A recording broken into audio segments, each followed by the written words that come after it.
La companyia de teatre Lletra Ferits i Comediants, que participa al concurs de teatre Vila de Mislata, ha representat la seva obra La lluna cega.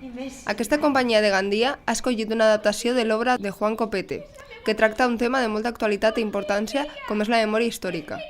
L'obra es situa en una cruïlla de camins on tres dones de diferents estatus socials han fugit de casa i han de passar la nit a una cuneta. Allí comparteixen les seues pors, les seues esperances, frustracions i fracassos. Així conta Ignasi Moreno, director de la companyia Lletra Ferits i Comediants.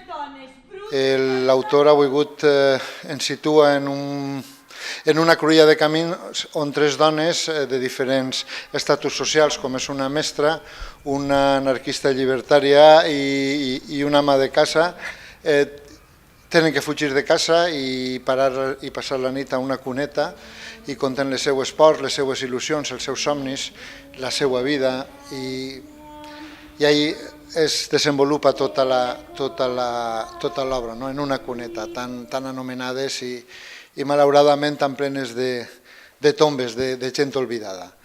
La memòria i la nostàlgia són la base de les històries de les tres protagonistes, que intenten fugir de les represàlies de la Guerra Civil. Ignasi Moreno explica com ha sigut treballar esta obra. Però que és molt interessant, és molt intensa i evidentment crec que és un gran treball tant de l'autor en el text, que és un text deliciós, com en el treball que fan les nostres actrius, que la veritat és que acaben emocionant a l'espectador. Totes les companyies seleccionades per a participar en esta edició del concurs participen amb la intenció d'agradar a un públic fidel i entès. No obstant, l'objectiu principal és fer-se en un premi que rellença les seues trajectòries professionals. Ignasi Moreno s'ha mostrat il·lusionat per tindre l'oportunitat de vindre per primera volta a mostrar la seva obra a Mislata. Lletra Ferits i Comediants és un grup que vam formar fa 6 anys, en el 2011. La veritat és que està funcionant molt bé i enguany és el primer any que venim a Mislata. És una cosa que ens feia molta il·lusió. La pròxima obra a representar és Teràpies, de la companyia L'Alqueria Teatre.